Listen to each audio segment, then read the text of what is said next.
Welcome back! We have successfully defeated the wizard Mananan, and we are free! As well as everyone else in Luder, so I guess the people in the village will thank us for that. The question is, now what? Well, there's still a couple places we haven't really checked out properly yet, and the we're still missing the teleportation at random spell, because we do not have the smooth rounded stone of unusual color in order to perform that spell. So let's head back into Luder, this time without having to worry about when the wizard wakes up or comes back or whatever.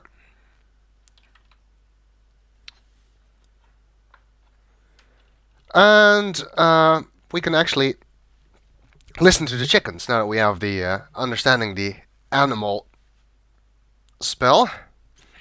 The poor boy, clucks one of the hens. He thinks his name is Gwydion.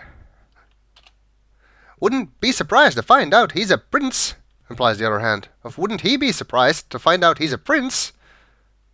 I'm a prince? Really? Well, that is a surprise. Yes, cackles the first hen. He's really Prince Alexander.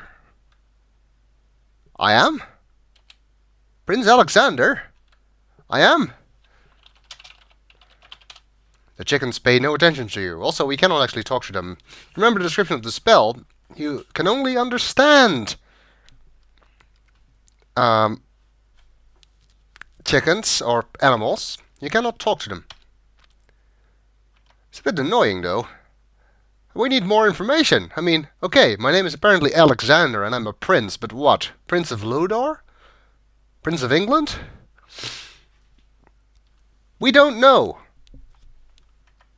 Who are our parents? You get one guess, by the way. Okay, well, let's head down into the countryside and let's see if we might be able to find out some more useful information from local wildlife, who seem to know a lot more about me than I do.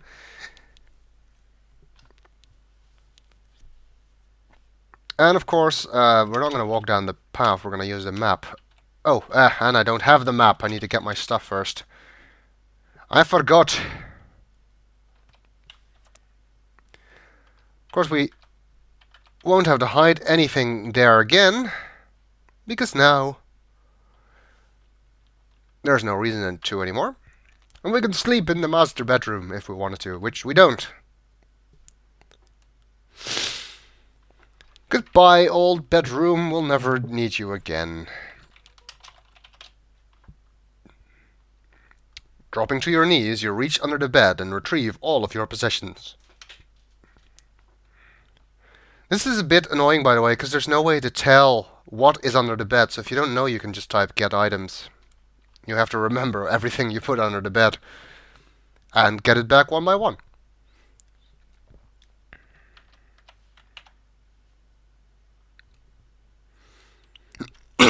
Sorry.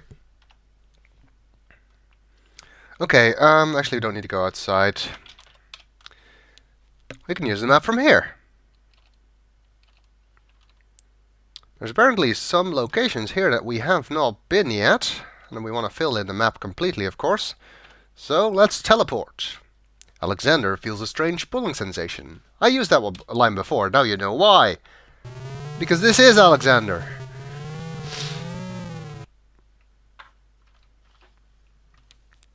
But Alexander who?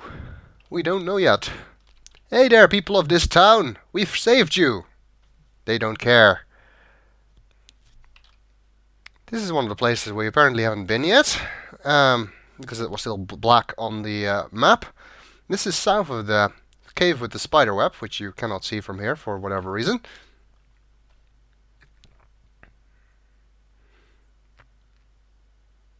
And here the river goes into the sea, but, well, no spell ingredients here. The sandy beach is bordered by grass. A stream cuts through the grass and sand to complete its journey to the sea. Now, the spider web is one of the things we actually want to look a little bit more closely at. However, before we do that, I'd rather like it if we could listen to a couple more animals.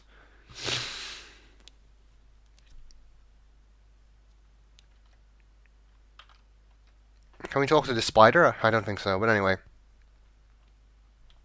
There's some squirrels and birds that can be of service. I'm getting so frustrated, one little bird twitters to the other. No matter how early I get up, I just can't seem to ever catch that darn worm. I guess the saying is wrong then. Poor dear, says her friend. I know you can do it.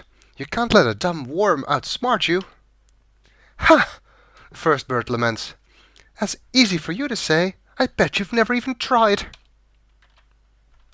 What, is the other bird a vegetarian or something? Is anything else to say?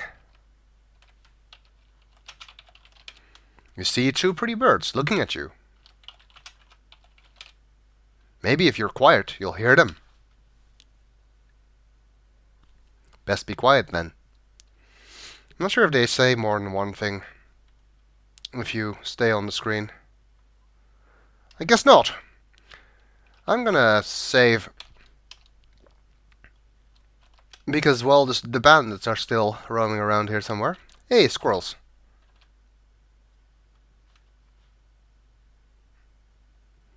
You notice one squirrel chattering to the other squirrel. See that young man over there? Yes, what about him? The second one inquires. Poor thing, he doesn't even know who his parents are, says the first squirrel. Asks the other, well, who are they? He's really a prince. His parents are King Graham and Queen Valanice of Daventry, replies the first. Really? Well, I guess this game is connected to the other King's Quests after all. We're really Prince Alexander, son of Graham and Valanice. We are a Prince of Daventry.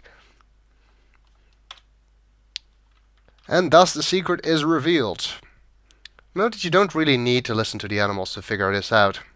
But it is nice to do it. Some more squirrels here.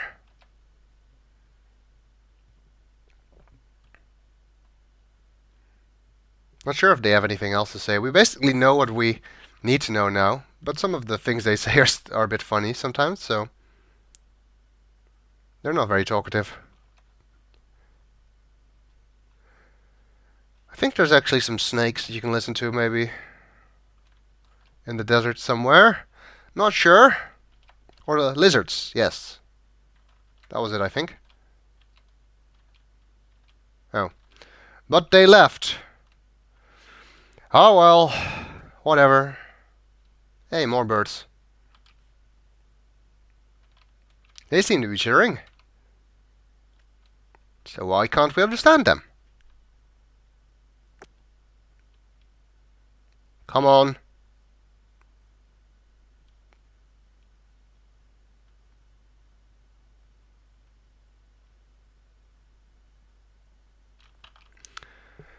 I guess the game is just fed up with me.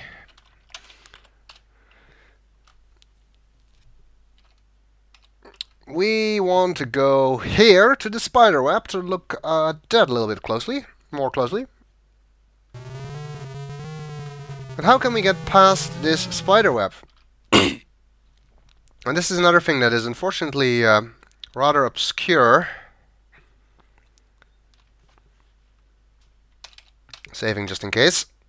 What you need to do here is turn into an eagle. Because apparently eagles hate spiders or something. I'm not sure. Maybe there is another fairy tale that I'm not familiar with here.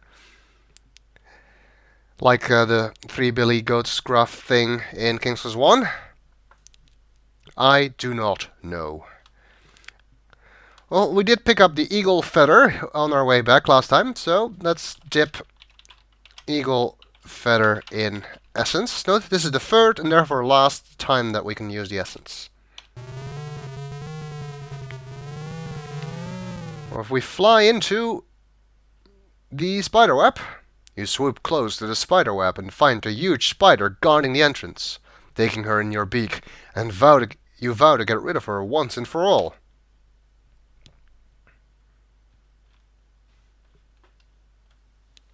It takes her out to sea. Would really suck if we turned back now, wouldn't it? Fortunately, that cannot happen. You'll automatically turn back once you return.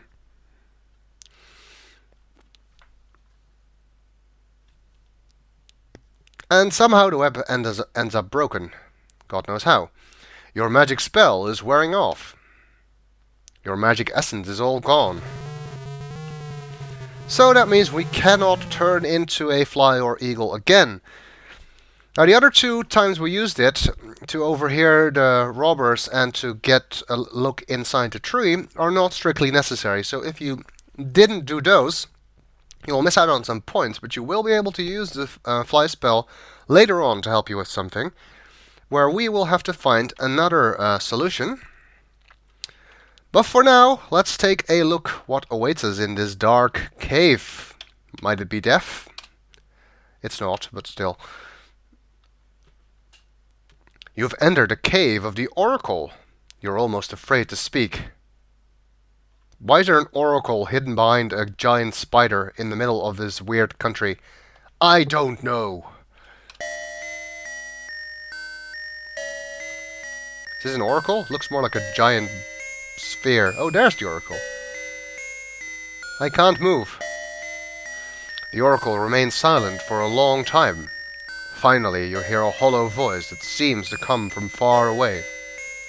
I've been waiting for you a long time, Gwydion. I have sorrowful news for you. Years ago, a terrible 3-headed dragon invaded Daventry and keeps the people in a state of terror. This monster requires, once a year, the sacrifice of a young maiden. Oh dear, terrible dragon there. Sadly, your own sister, Princess Rosella, is the chosen one this year. Time is running out for her, your parents, and Daventry. Poor Rosella, don't cry, we'll save you.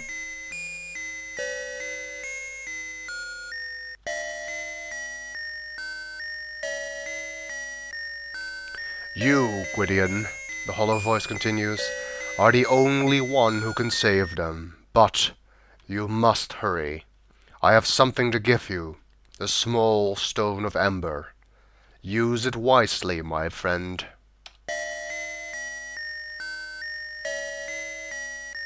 The oracle grows silent again and seems to fall into a deep sleep. You attempt to thank the oracle, but the oracle does not respond.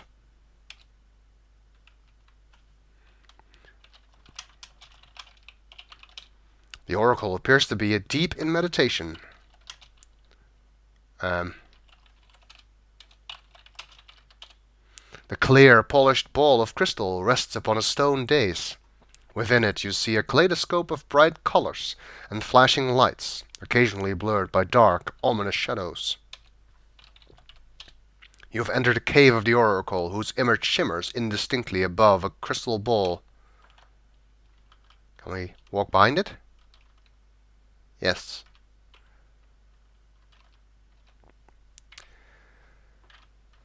Nothing else we can do here. Let's go back outside. Okay, so now we know who we really are, where we're actually from, and that our sister is in grave danger from a 3-headed dragon. I guess that means we have to find a way back to Daventry. But we'll have to worry about that in the next video.